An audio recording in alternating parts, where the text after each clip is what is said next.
Baka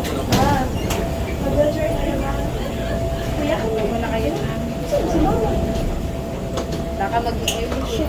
Tayo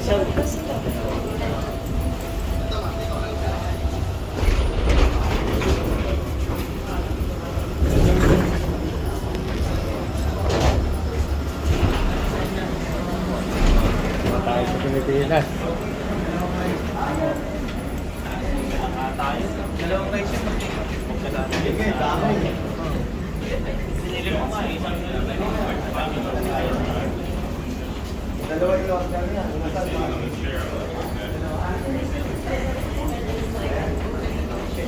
Kalayas, nandito na tayo sa conveyor. Natin natin yung ating maleta. Nagkalat ang gulong ng maleta. Ngayon, kailangan natin dito lumabas yung ating maleta. Time check tayo ngayon. Ngayon ay anong oras na?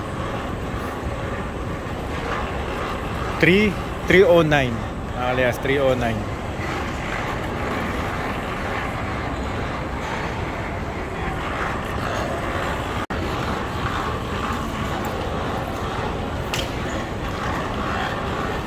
Kaya na tayo mga kalayas ng maleta.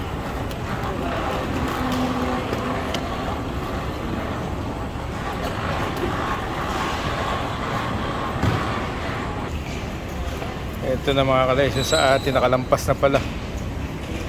Tatanga-tanga eh. Okay na mga kalayas, lalabas na tayo. Ayan na. Nasa Pilipinas na tayo. Totohanan na ito.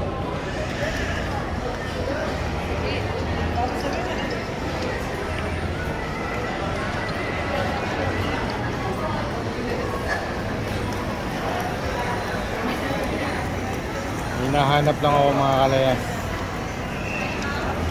At yung hinahanap ko ay hindi ko makita. Sabagay, kung nakita ko naman, hindi ko nahanapin ano. Oh. Nasaan? Ay, kita lang doon pala, nakita. Kaya sabi ko, pupunta ka na. Nagpunta dito eh, baka doon pumunto. Antayin na lang natin dito. Sige kuya.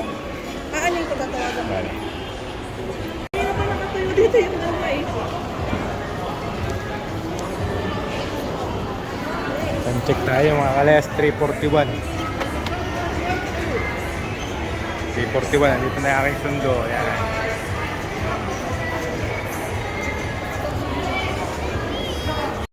Sa Pilipinas na talaga ako mga kalayas.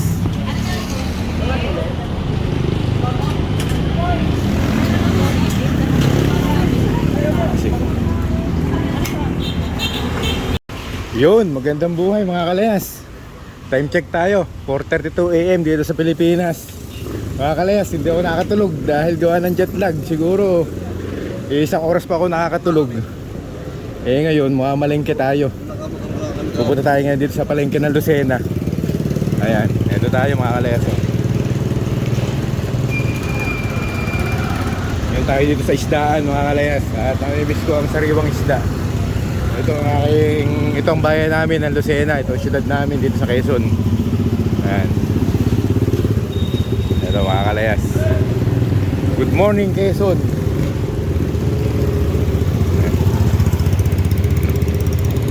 Ito tayo mga kalayas sa pagpasok ng palengke. Ito.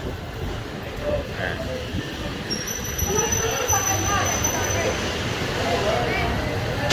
Ito tayo. Makamalengke tayo mga kalayas. Maka-experience tayo ng unang pamamalengke ko dito pagdating sa Pilipinas. Ito. Kasi 10 years ago, dito ako mamalengke mga kalayas. Dito sa palengke ng Lucena. Ayan. Maghahanap tayo mga kalayas nung bisugo na sariwa.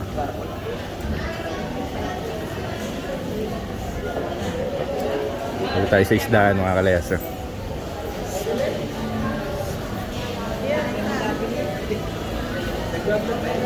Tilapia mga kalayas, kasi wala pa yung mga isda na hinahanap ko mga kalayas.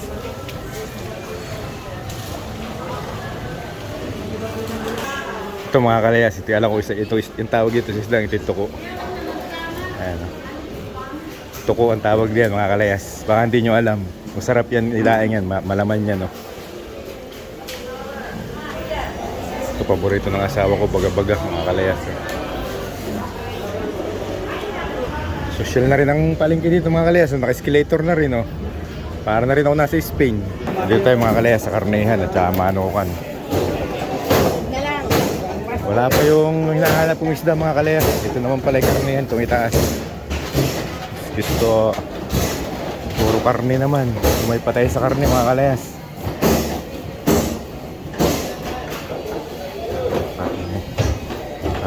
Karne. Wala pa. Ito mga kalayas ang hinahanap ko yung malalaking ganito. Ating kakamatisan sana. Ini. Ito muna tayo mga kalayas sa sa mga kakanin. Suman. Lari nangyayari kahit ko ni Ma'am Plate number kapag nag-aasanan. Sabi ko, di ba rin ang sabihin ang normal, kaysa naman ako magsisi sa kanila mo eh. May mga tako yung dito na nakakitihan. Boss, sa iyo. Lalo daw ako matatakotin. Aba, na nangyayari pa ngayon yung sinong Ate, ito po yung sumang malagkit ko. malagkit. Bili tayo ng mga kalayas ng suman. Isa niya? Pangalmusal. Oo, isa lang po nito.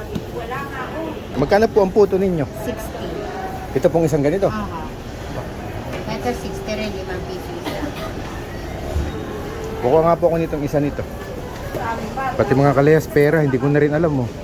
Ganito na lang pala kalaki 5 piso kasi laki ng piso dati. Wait na lang.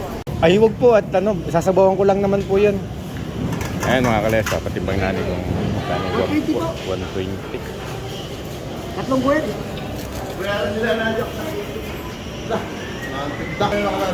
Yan mga kalayas, inabot ng 120 yung tatlong bisugo.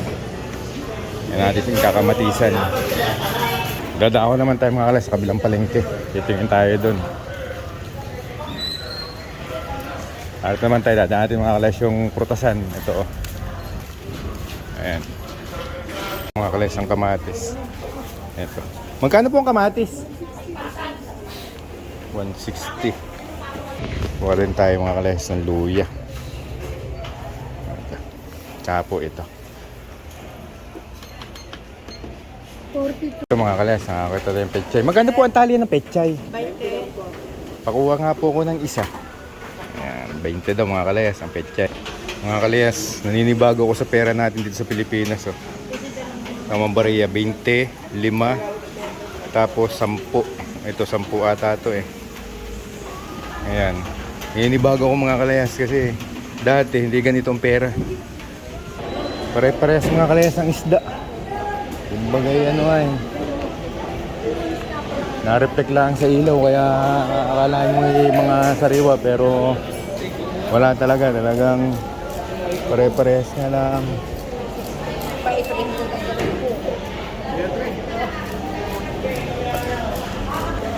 Mga ano at mga kalayas, mga persado sa ilaw ang ating isda ngayon. Makaintab gawa ng ilaw. Kaya pag hindi ka marunong tumingin mga kalayas ng isda, nakakalain na sariwa talaga.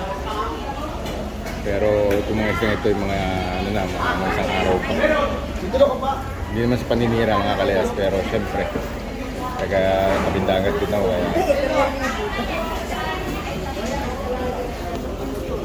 Mag-aantay pa tayo mga kalayas, baka may dadating pang mga isda. Ay ikot muna tayo ng isa pang ikot. Magkano po ang kilo dito? 260 na lang, kuya naman. 260. Pang 280 ko yan. Yan.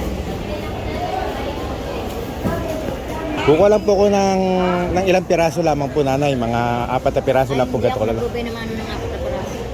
Ah, ganun po. Abali, salamat po. May magkano po magkano po kilo nito? 550. Ha? 550 po ang kilo? Ayan, sa presyo niya. Oo nga po. Patimbang nga po ko nito nanay kung magkano nga abutin. Papatagoy, sir? Papatagoy. Ayos pa rin naman po sa bawan na po. Opo. Just 20, sir. Bali, kukunin ko na po nanay. Nilinisan ako. Opo, pang sabaw po. Sasabawan ko, kamatisan po ba? Eh mga kalayas, pinapalinis natin kay nanay.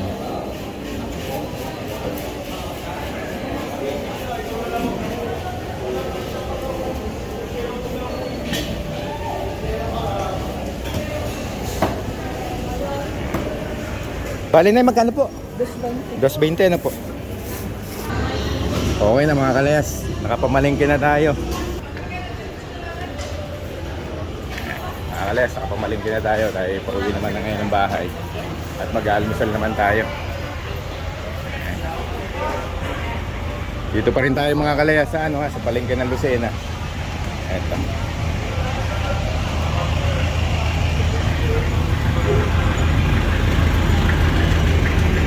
Lagay ako Hindi na. Yan. Manansin mo ka. Ah. Naari.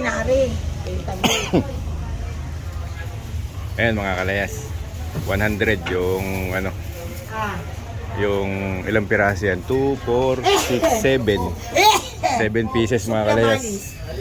100 ibig sabihin 150 cents euro lang pala yan. Mura talaga. Yun talaga. Oh. Salamat po. Walang euro. Kaya po medyo ninibago sa paningin sa saging kasi po sa Spain mahaba talaga yung ganito. Ayaw naman. Salamat po, Nay. Okay na mga kalayas, nakabili na rin tayo ng saging. Uwi na tayo ng bahay. Talaga hindi makatulog na hindi magagastos yung pera eh. Ano nga ba? May Jollibee rin dito, mga kalayas. Oh, ngayon ko lang napansin dahil ngayon lang naman talaga ako naligaw dito. May Jollibee nga ako. Ay, ay may ubo pa rin ako. Ay nagkalat ang Jollibee dito sa atin talaga sa Pilipinas eh. Ay samantalang sa amin sa Spain wala. Ay isa lang ang Jollibee, nasa sa Madrid pa. Kaya ayan oh. Ayan Jollibee oh. Okay na tayo mga kalayas. Basta tayo mamalengke.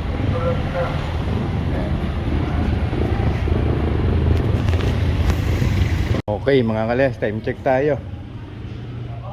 Time check 5:19 AM mga kalayas.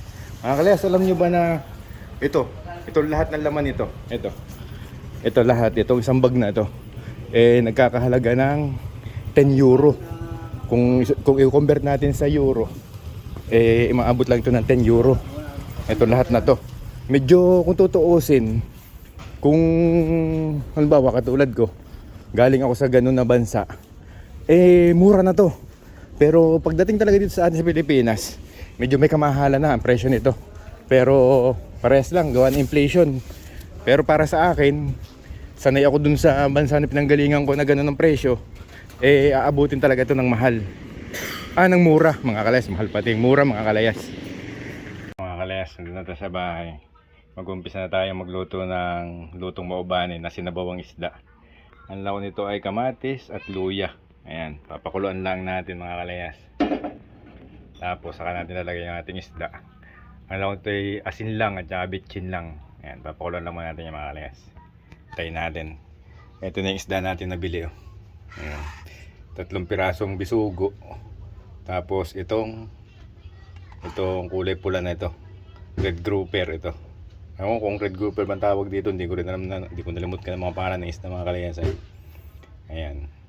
Tapos lalagyan natin ng gulay na ito, pechay. Sasabawan lang natin, makahigop ng mainit na sabaw. Kalayas. Kami sa lula ko, may ganito rin yung pusa eh. Pag nauwi ako sa bahay, ganyan. Naging pa sali-sali sa aking paa. Ayan na. Si Muning! Ning! Oh. Yan, nahihiya. Nahihiya oh. Nahihiya mga kalayas ang pusa oh. Sa Spain walang pusa. Mahal ang pusa sa Spain mga kalayas. Oh, dito meron oh. Oh yan oh. Ito na mga kalayas ang ating finished product na kinamatisang isda. Yan, hindi ko na naipakita mga kalayas yung paglalagay ko ng isda at ng gulay. Papakulo ng tubig dahil kausap ko kayo ng asawa ko. Kaya ayan, ito na mga kalayas. Hindi ko nahaluin at madudurog yung ating isda sa sariwa. Sayang. Ayan na. Ayan ta, mga kalayas. Ang aking sinabawang isda. Yung ating binili kayo na sa palengke. Ito ang ating final na vlog ngayong araw na ito mga kalayas. Ngayon ay January 13. Time check tayo mga kalayas, 6:09 AM. Yan, nakaluto na tayo 6:09 AM. Ayan. Dito tayo. Ito ay bahay ng bayaw ko. Ayan. Eto mga kalayas, itong ating parang kape. O sa labat kung tawagin. Iigup lang ako ng mainit na sabaw ng aking sinabawang isda. Nalagay sa tasa, parang kape. Ayan mga kalayas. Ayan. Ayan, dito tayo sa likod ng bahay mga kalayas. Eto, higup tayo ng mainit na sabaw sa malamig na panahon mga kalayas. Maulan talaga dito sa Quezon. Simula nung ako dumating kagabi, maulan na hanggang ngayon. Ayan Ngayon ay umaga. Time check tayo mga kalayas. Ang oras dito ay 6:13 AM. Ayan, dito tayo. Ayan. Higup tayo ng sabaw. Ay, quality mga kalayas. Kasi kaya nagluto ko ng may luya, makatinlalamunan ko. Gawa ng dibat no ko umalis sa Spain, ako may ubo. Hanggang ngayon may ubo pa rin ako. Pero hindi naman siya totaling ubo na ubo, pero may time na nakatinlalamunan ko. Kaya ito, nagluto ako ng kinamatisan na may luya para sa akin lalamunan. Ito mga kalayas. Ayan. Ito likodan ng bahay, ang aking bayaw. Ayan. Dito ako nakituloy muna pansamantala bago ako sumaka sa linang at magkokopra. Ayan. Ito. Ayan. Yan ang likodan na yan ay ito yung tinatawag na Barangay 4 mga kalayas. Dito tayo sa Barangay 4 sa Lucena City. Ayan. Ito. Ito si Mobani Layas. Ano yung tsura ko mga kalayas? Wala pa akong ligo dahil naligo na ako gabi, katawan lang. Ayan, kaya ang buho ko ayan talagang oily. Mamaya ako liligo ng ulo. Ayan, ito na tayo mga kalayas. Ayan, nahigop na mainit sa sabaw.